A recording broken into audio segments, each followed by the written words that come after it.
Aprendo en casa. Hola a todas y todos, chicos y chicas de primero de secundaria. Hoy nos toca el último programa sobre el estudio estadístico sobre la discriminación en el entorno social y familiar.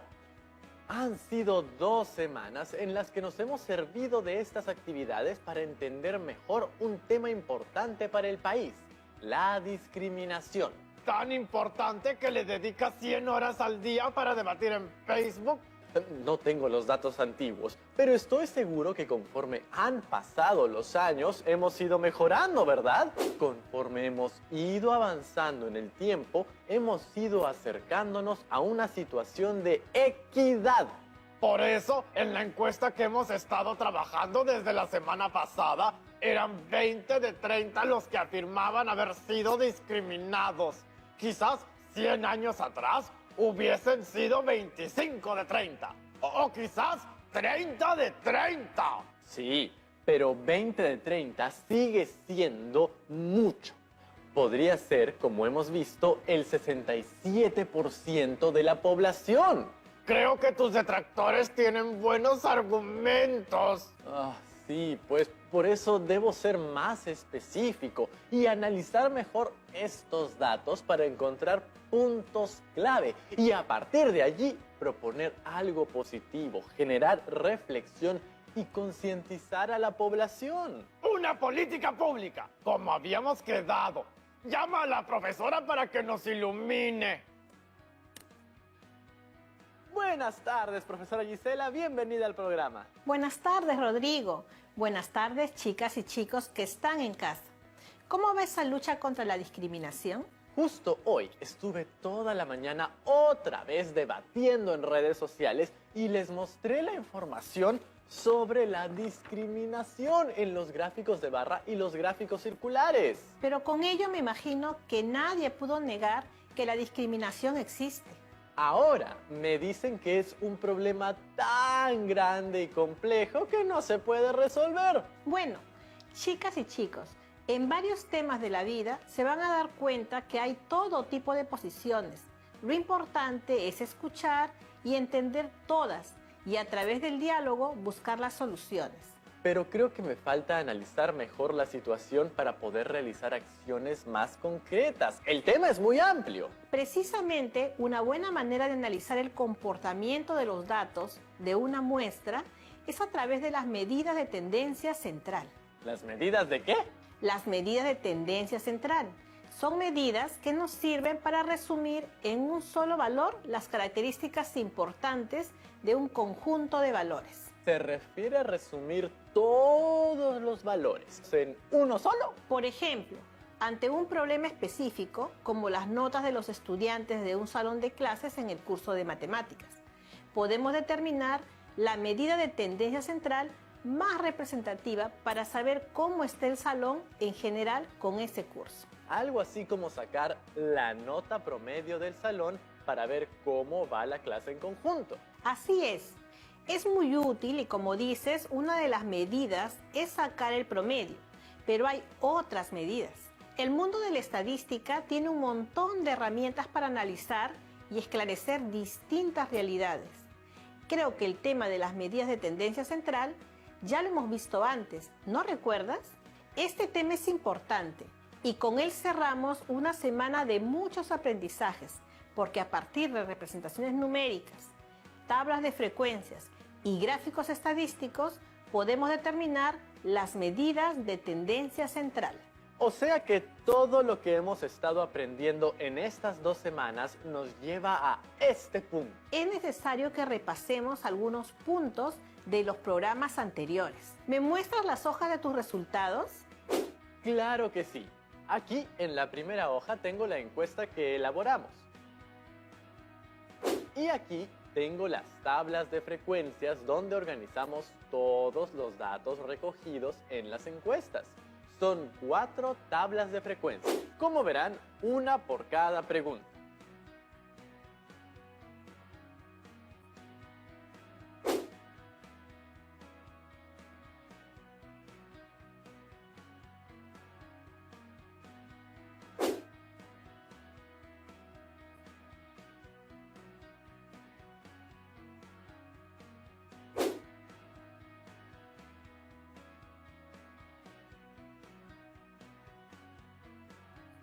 También es un gráfico por cada pregunta. Los gráficos estadísticos permiten a las personas interpretar los resultados obtenidos a través de un estudio estadístico, haciéndola más entendible e interesante. ¿Qué les parece?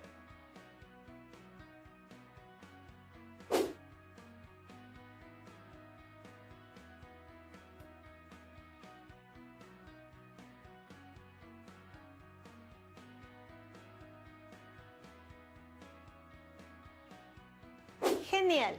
El trabajo que han hecho tú y las chicas y chicos en sus casas estas 2 semanas está muy detallado y preciso. Ahora, para hacer un buen análisis, tenemos que hacerlo pregunta por pregunta. Así que empecemos por la primera. ¿Has sido discriminado? Y esta pregunta tenía 2 posibles respuestas, sí o no. Después de haber recolectado los 30 datos de la muestra, realizamos un conteo para cada una de las respuestas y en base a ello, elaboramos nuestra tabla de frecuencia.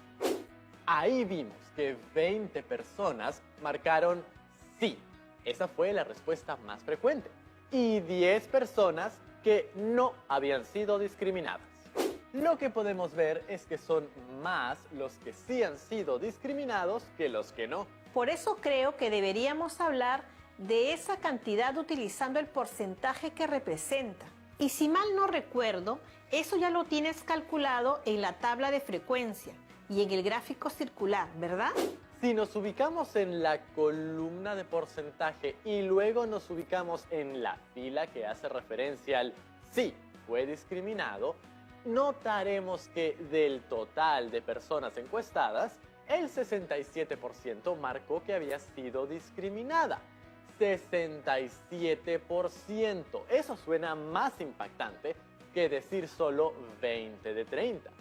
Pero en el gráfico circular podemos visualizar claramente la cifra.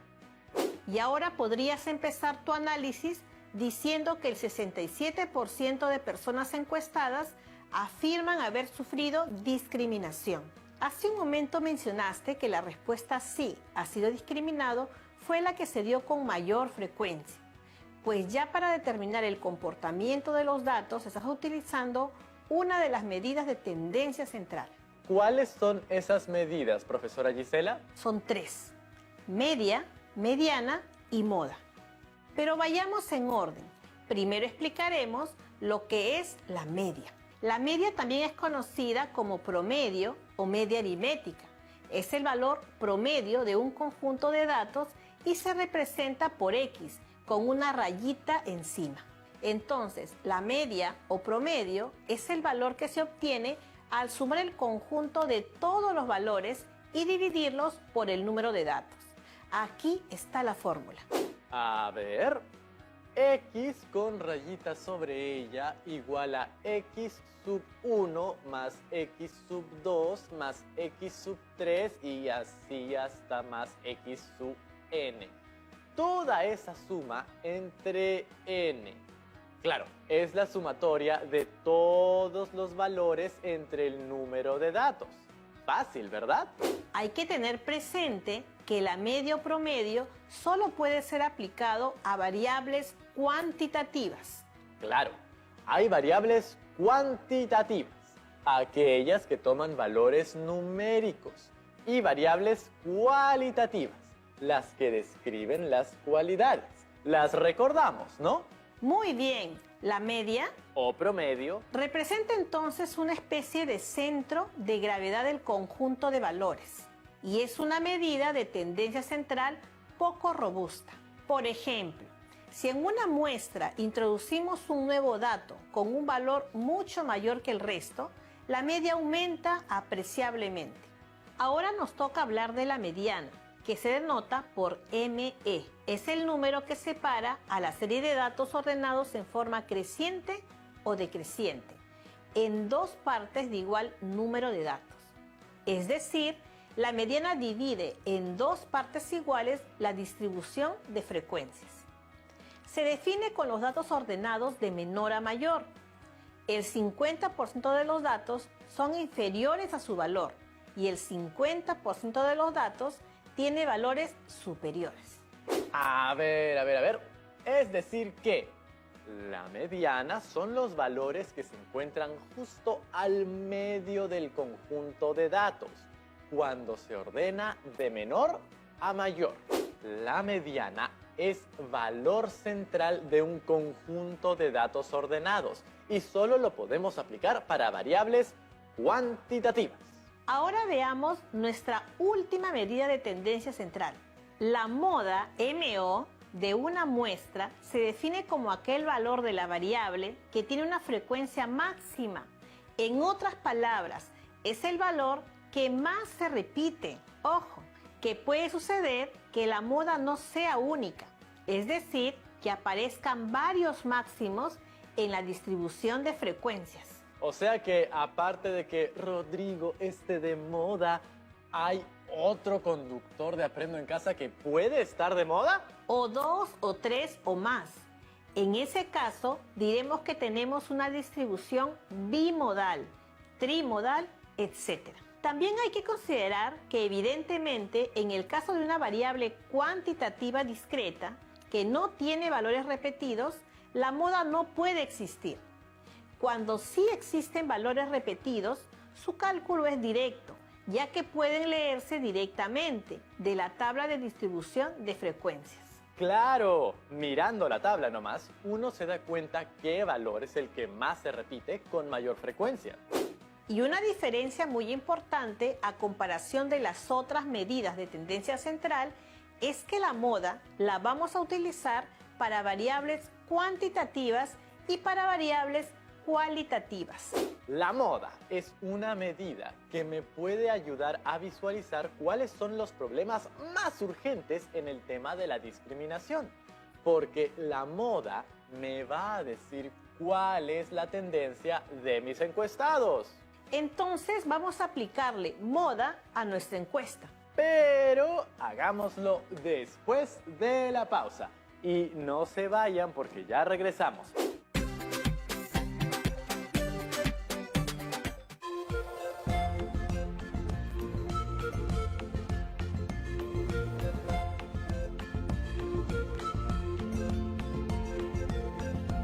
TV Perú. Somos todos.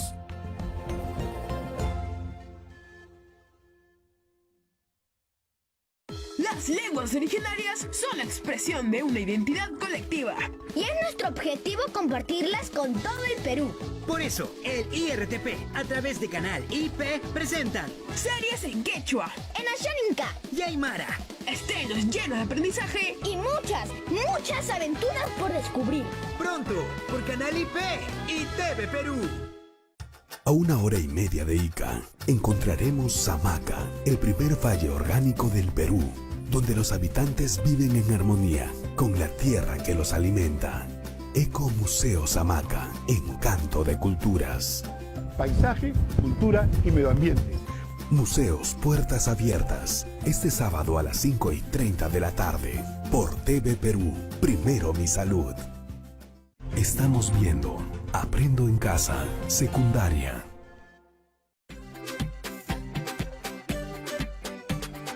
¡Hola! Nuevamente. ¿Listos para analizar nuestras encuestas sobre la discriminación determinando la moda? ¡Excelente! Entonces, chicas y chicos, empecemos con la primera pregunta. ¿Has sido discriminado? Con esta pregunta hemos visto que la mayor cantidad de personas sí han sido discriminados. Pero este resultado me hace pensar que aunque el valor que más se ha repetido en esta pregunta haya sido sí, haciendo referencia a que 20 personas, o sea el 67%, han sido discriminados, existe una contraparte de un 33% de personas que no han sido o no están siendo discriminadas. Para una sociedad donde debe primar el respeto, no debe existir estos casos. Todos nosotros debemos aportar para que estas cifras disminuyan hasta el mínimo. Pongámosle moda entonces. Analicemos ahora a aquellas personas que fueron discriminadas para saber qué más ha pasado o está pasando con ellos. Bueno, la segunda pregunta de la encuesta era: De las personas que han sido discriminadas, ¿cuál fue el motivo de discriminación que viviste? Con la siguiente respuesta: rasgos faciales y o físicos, discapacidad, forma, lengua en la que habla, forma de pensar. ¿Y cómo respondieron los 20 encuestados? Después de haber recolectado los 20 datos de la muestra, elaboramos nuestra tabla de frecuencia, donde 12 personas marcaron rasgos faciales y o físicos, 2 personas marcaron discapacidad, 4 personas marcaron forma, lengua en la que habla, 2 personas marcaron forma de pensar. ¿Cuál sería la moda en esta pregunta? Justo en el programa anterior elaboramos nuestro gráfico de barras y vimos que la barra de la categoría rasgos faciales y o físicos era la más grande respecto a todas las demás. La que tiene mayor frecuencia. Y eso a nivel de porcentaje es un 60%. Así que esta categoría es la que representa la moda. El 60% de encuestados que han sufrido discriminación afirman que fue por motivos de sus rasgos faciales y o físicos. ¿Y cuáles son los otros motivos de discriminación? Tenemos que el 20% ha sido discriminado por la forma, lengua en la que habla. Valoremos nuestras lenguas maternas e indígenas. Las estamos perdiendo y con ello estamos perdiendo nuestra identidad cultural. También quisiera decir que un 10% de las personas encuestadas han sido discriminadas por discapacidades y otro 10% por su forma de pensar. Lamentablemente, cuando vemos personas con discapacidades, muchos de nosotros somos indiferentes, nos alejamos, los miramos de otra manera, como de una forma muy despectiva. Y eso no está bien. ¿Y qué puedes decirme de la discriminación por forma de pensar? Yo siempre he creído que hasta los más acérrimos enemigos deben tenerse respeto mutuo. Y para ello es muy importante la empatía de la cual hablamos muchas veces. Creo que eso es algo en que todos podemos estar de acuerdo. Que la discriminación es injusta por donde la mires. Y si bien las sociedades no pueden ser perfectas, igual son perfectibles. ¿Cómo era eso de perfectas y perfectibles? Perfecta se refiere a sin ningún error y perfectible se refiere a que siempre podrá ser mejor que antes, sin necesidad de llegar a ser perfecta. ¿Qué tenemos en la tercera pregunta? ¿En qué ámbito ocurrió el hecho? Con las siguientes respuestas: escuela, espacios públicos, lugares de consumo. ¿Cuáles fueron los resultados? ¿Cuál fue el valor con mayor frecuencia? En ella podemos ver que 14 personas marcaron escuela, 2 personas marcaron espacios públicos y 4 personas marcaron lugares de consumo. ¿Y cuál es la moda en esta pregunta? La moda está en la escuela porque es la que tiene mayor frecuencia. El 70% de los encuestados que han sido discriminados lo han sido en la escuela, un espacio donde debería reinar el respeto por encima de todo.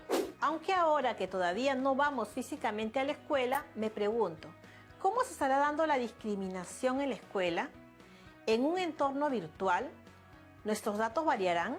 Espero que esta situación de aislamiento y los programas que vamos teniendo hayan ayudado a que esta situación disminuya.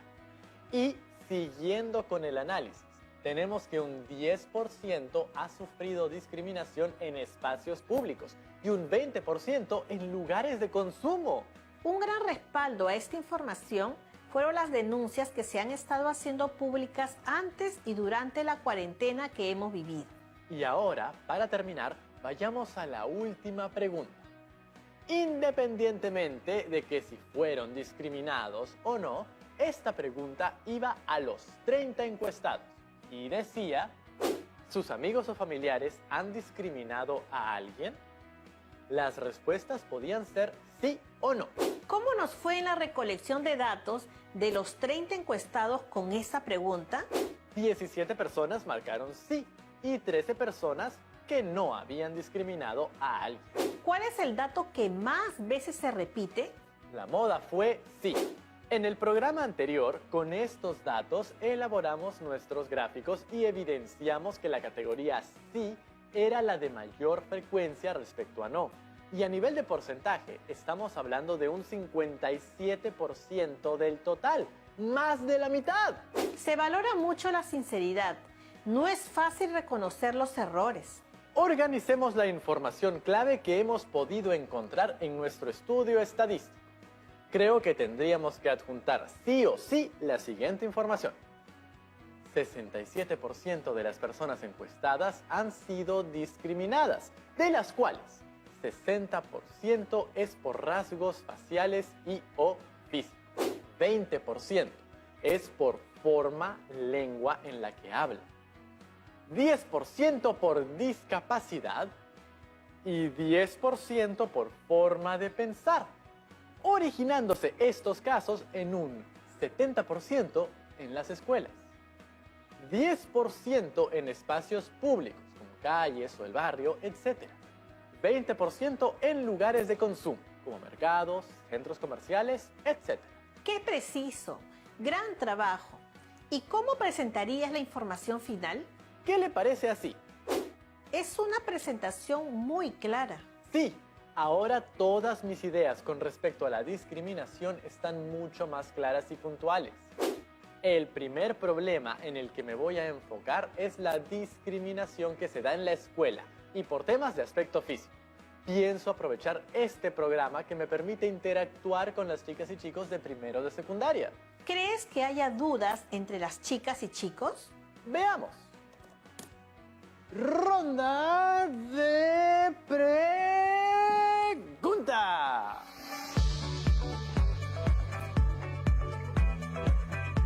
Hola Rodrigo, hola profesora Gisela César. Me llamo Julio Yupanqui y envío este video desde Arequipa.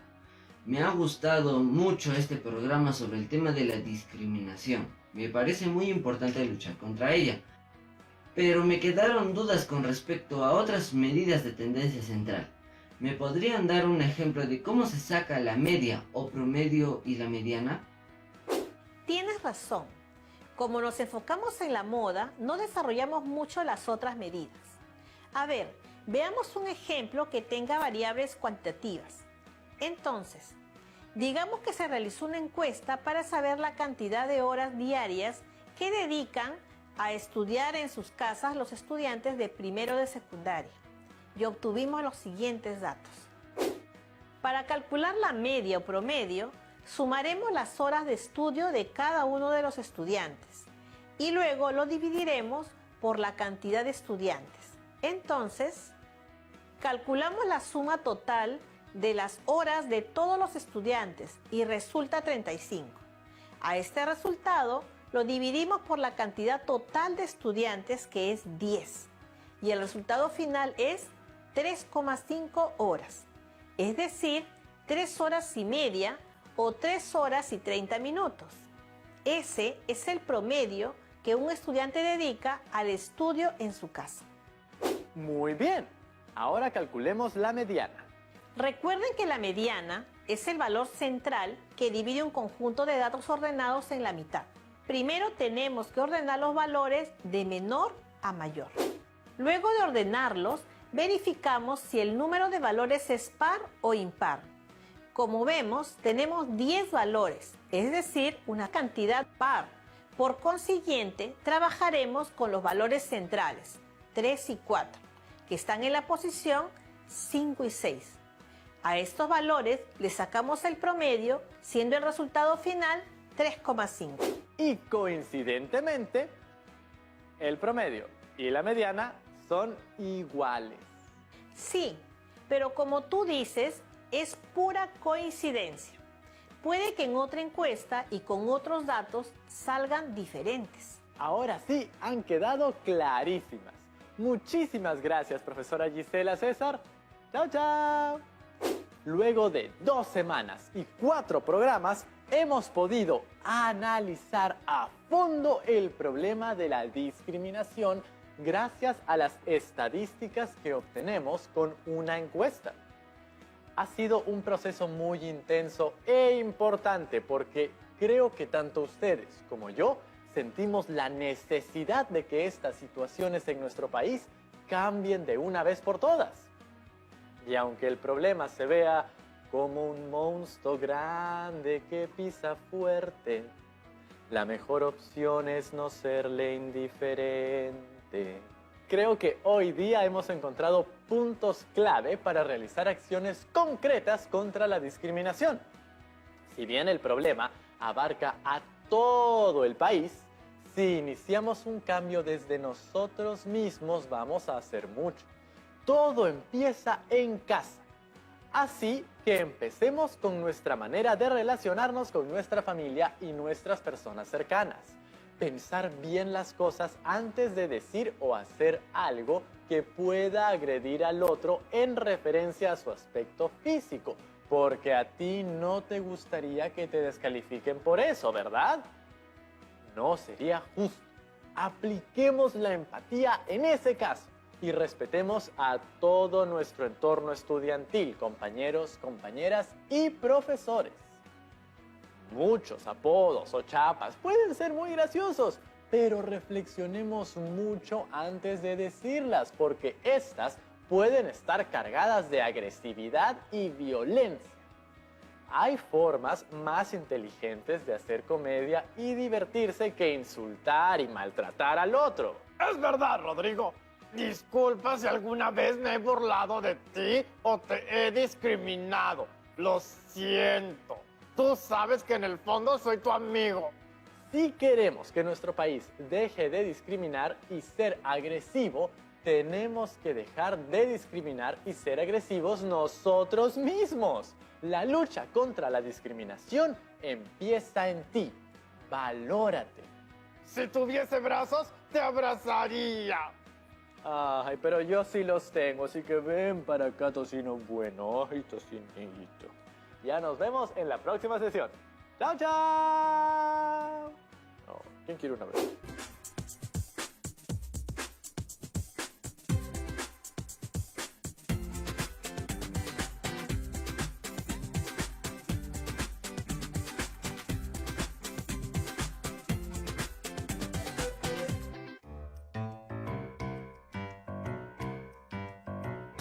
Por más que quiero de la memoria borrar la gloria que poseí, por todas partes, cruel me persigue siempre. ¡Ay de mí!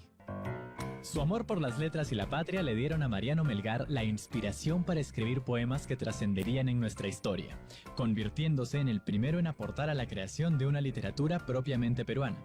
Pero antes de escribir sus primeros poemas, Mariano fue un niño arequipeño un poco diferente.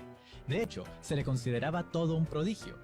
Dicen que aprendió a leer a los 3 años y que para los 12 ya hablaba 3 idiomas: latín, inglés y francés. A los 17 años, al ingresar al Seminario Conciliar de San Jerónimo para estudiar filosofía y teología, Melgar descubrió el mundo de letras y palabras, la literatura. Y su creación se vio potenciada por la aparición en su vida de Silvia, musa de sus más tristes y añorantes yarabíes. Poemas cantados que celebraban el amor y el dolor y que caracterizaron gran parte de su obra. Pero al ser rechazado por Silvia, Mariano decide irse a Lima a estudiar leyes. Es ahí donde se inunda de ideas revolucionarias sobre la libertad de nuestra patria, lo que lo lleva a enrolarse en el ejército de Mateo Pumacahua como auditor de guerra, en la conocida Rebelión del Cusco. Melgar participó en la batalla de Omachirí, donde tras ser derrotado, fue fusilado el 12 de marzo a la edad de 24 años. Por fin libre y seguro puedo cantar. Rompióse el duro freno, descubriré mi seno y con lenguaje puro mostrará la verdad que en él se anida, mi libertad civil bien entendida. Apasionado y rebelde, Melgar fue un joven que a pesar de su corta edad dejó un gran legado. Sus yarabíes retrataron en cantos el sentimentalismo y populismo propio del pueblo andino, desarrollando por primera vez una literatura que reconociera a la gente y a la cultura mestiza. Así, con un enamoradizo joven arequipeño, nacía la literatura peruana.